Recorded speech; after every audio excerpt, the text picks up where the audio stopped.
At nagbabalik na naman tayo dito sa ating printing channel. Mga tropa, pasensya na kung wala tayong mga upload netong mga nakaraan, pero eto, meron lang tayong sasagutin na nag-comment dito sa ating comment section. Sabi dito ni Jack Chua 2121, ito yung katanungan niya ha, baka maaaring katanungan nyo rin to. Boss, mas sulit ba yung Epson 8050 kung ikukumpara sa Epson 5390? I mean, sulit ba daw yung idadagdag na presyo at ayun nga daw yung pinagpipilian niya na printer? Sa tingin ko parang bago pa lang siyang susubok dito sa printing business. At etong printer na nabanggit niya, sabihin na natin na pares silang printer pero meron silang kanya-kanyang kung saan siya nababagay, mga tropa. Kumbaga meron siyang specific na pinagpiprintan talaga. Pwede nating ikumpara to sa lapis at ballpen, no? Parehas silang nakakapagsulat pero syempre specific kung saan pwedeng gamitin yung panulat na yon. So ganyan din sa printer na yan, and syempre medyo may kamahalan nga etong Epson 8050 kung ikukumpara mo dito sa bagong model na Epson 5390. So kung makikita ninyo, no, 17,000 siya kung sa online kayo bibili, and syempre kung hahanap naman kayo sa mga malls, mas mababa dito yung makukuha nyo kasi ang suggested retail price, mga tropa, ng Epson 8050 15,985 lamang.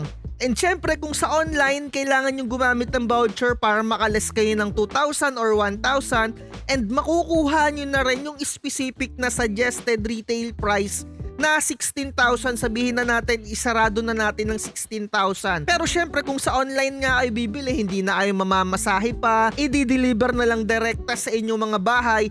And when it comes, mga tropa, sa mga warranty, same din yan ng warranty kahit na bumili ka sa store. Parehas lang yan ng warranty, basta dye ink pa rin yung ginagamit mo. Syempre void na yung warranty kapag ka gumamit ka ng ibang ink or kung gumamit kayo ng pigment or sabli. So makikita ninyo dito, Epson 5390, halos parehas lang sila, no? Pero konting-konti lang yung agwat. Magdadagdag ka nga lang ng konti. Ayan, no? 17. Syempre suggested retail price ng Epson 5390 13,900 or 14,000 na kung isasarado, no? And syempre lagi ko sinasabi, nasa sa inyo yan, mga tropa, kung sa specific store kayo bibili or kung sa mga malls or kung sa mga online, na nilalagay ko yung mga link na pwede kayong bumili dyan sa description natin para hindi kayo maligaw, para hindi kayo mauto ng kung sino-sino mga Poncio Pilato na nang uuto at nagbebenta ng mga overpriced printer. Ayan talaga yung gustong ipahatid sa inyo, kaya ginagawa natin etong channel. Anyway, mga tropa, kagaya nga ng nabanggit ko, etong printer na to ay dalawang magkaibang printer. So parehas silang nakapag-print pero meron silang specific na kung para saan siya. So etong Epson 5390 ginawa siya for document printing. So naka-specific siya doon. And syempre masasabi naman natin na pwede naman pa rin siyang mag-print ng picture, pwede ka pa rin mag-print ng picture, pero hindi siya kasing ganda ng output netong Epson 8050, mga tropa, kasi ito ay 6 colors printer. Kumbaga, no, isipin mo na lang 6 yung kulay niya. Syempre alam naman natin na 2 is better than 1, no? Ibig ko sabihin, mas maganda yung mas maraming kulay para mas makuha niya yung pinaka-specific na output. Kaya etong mga 4 colors printer, talagang talo yan kung ikukumpara mo sa pinaka-output kung photo printing ka talaga kapag ka ang printer mo ay 6 colors printer. Marami pa nga mga printer dyan na mga high-end 10 colors printer, 8 colors printer. So kagaya ng sinabi ko, Epson 5390, ginawa siya, naka-specify siya for document printing. Kasi nga meron din siyang scanner, 'di ba? Print, scan, copy. And syempre eto namang Epson 8050, magdadagdag ka ng konti for better quality ng photos. Maganda to kung nasa photo printing ka, photo booth ka, or kung gusto mong maganda yung output ng sticker na ipoprovide mo. So kung tatanungin nyo, pwede rin ba itong pang-print ng mga documents? Yes, pwede rin siyang pang-print ng document. Pero hindi siya kasing bilis mag-print ng document kung ikukumpara mo dito sa 5390. Kahit tignan ninyo mga tropa, dito sa specification nila mga tropa ko, etong Epson 5390 dahil bago siya meron siyang 11 IPM na printing speed at 6 IPM naman kapag ka-colored yung ipiprint mo na document. And to tell you mga tropa, etong Epson 8050, 8 IPM lang yung meron siya. So isipin niyo ilan yung lamang ng 5390, di ba?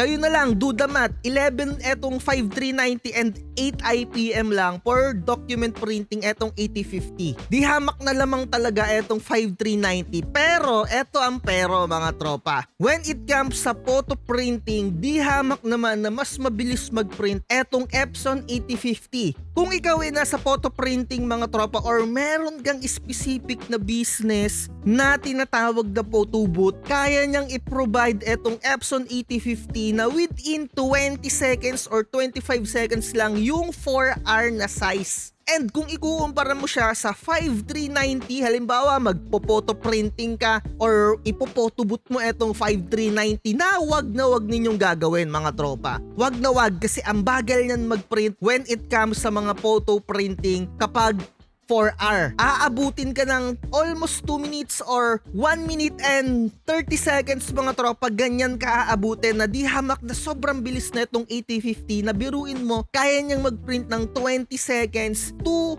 25 seconds lang kung i-check nyo mga tropa etong kanilang mga website. Ganun sila pinagkaiba mga tropa ko. Kung gusto mo ng quality na photo, na output, talagang pinong-pino yung mga pixel dyan, talagang ang linaw ng output mo mga tropa. Kung sticker, malinaw etong 8050. Kung gusto mo na saktuhan lang kasi syempre na nagdo-document printing ka lang, kailangan mo etong 5390. And etong 8050, print function lang siya. And meron naman ding etong Epson 8050 na isa pang variant, yung meron siyang scanner din. Pero syempre, di hamak na mas mahal na yon, 'di ba? Ayun yon mga tropa. Kaya ako, meron lang akong Epson 5290 na lumang model ng 5390 and meron din akong Epson 805 na lumang model naman ng 8050. Dalawang printer ang meron ako dito kasi yung isa kong printer for document printing and yung isa ko namang printer ay for sticker printing ko para maganda talaga yung output mga tropa. So lagi ko sinasabi sa inyo, walang printer na kayang ibigay lahat ng needs mo mga tropa. Walang printer na ganoon, kung meron man sobrang mahal na talagang parang manghihinayang ka kung papasukin mo at talagang magpapaluwal ka ng ganung kalaking pera. And syempre mga tropa, etong Epson 5390 gumagamit siya ng dye ink na 003 na makikita nyo naman dito kung magkakano siya, 300 to 370 ang isang piraso. And eto ay dye ink mga tropa. And syempre sa 8050, 700, kumbaga doble yung pinaka ink na itong Epson 5390 kung ikukumpara mo sa 8050. Ayan 740. So isipin mo 740, i-multiply mo ng 6. Ganyan siya mga tropa. Kaya kung ikaw, kung nasa photo printing business ka, kung photo booth, syempre, usually ang minimum na single dyan, 2 hours, 4,500 or 5,000. Diba? Kailangan mga ganyan para talagang tutubo ka. Kung ikaw ang benta mo sa photo booth or 2,000 lang or 2,500, syempre parang medyo konti lang yung tutubuin mo dyan kasi given na ang mahal ng ink mga tropa. Diba? Pero kung ikaw nasa sticker printing, sabihin na natin, specify na natin na for sticker printing, syempre mas maganda pa rin talaga na pigment ink.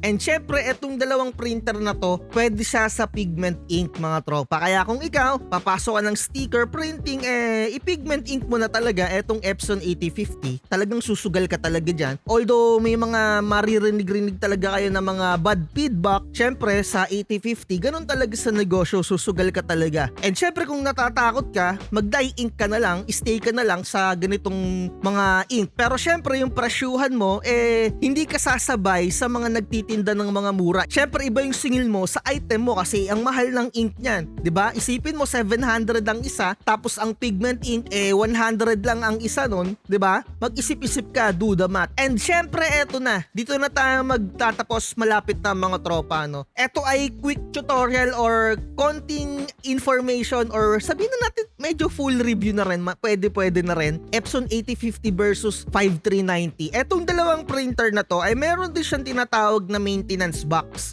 So ikaw, para makatipid ka, bibili ka na rin, kaakibat ng pagbili mo ng printer, bibili ka na rin itong maintenance box na tinatawag. Kasi kung magpapareset ka sa mga technician, sa mga tabi-tabi, mga technician, malamang sa malamang sisingiling ka rin dyan ng almost 2,000. Kaya bumili ka na rin neto kung bibili ka ng Epson 8050 at 5390. Pero magkaiba ang maintenance box nila, yung maintenance box code. Ang 5390 ay meron siyang tinatawag na code na 9398. Ito lang siya specific na chip resetter. And syempre, bibili ka rin ng kaakibat na maintenance box na alternative.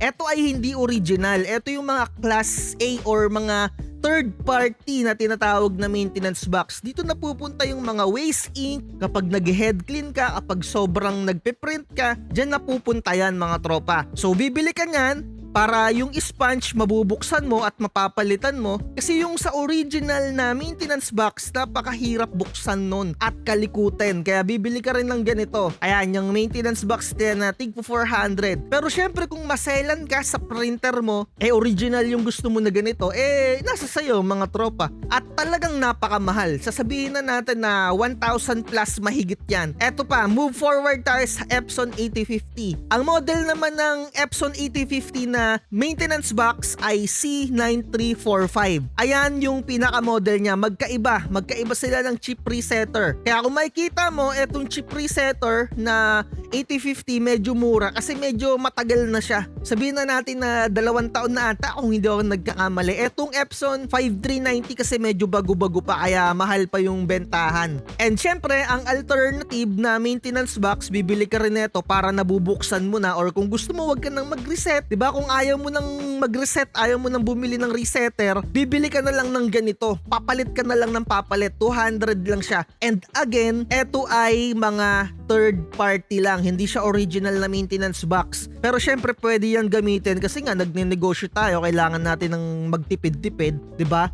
Pero kung syempre medyo may arte ka sa katawan, gusto mo original, expect mo na mahal ang original niyan. Eto, tignan nyo, 2,700 ang original na Epson maintenance box for 8050. Eto ay original mga tropa. Yan, original, genuine Epson. And syempre, kung dun sa Epson 5390 rin, expect mo na medyo may pagkamahal din.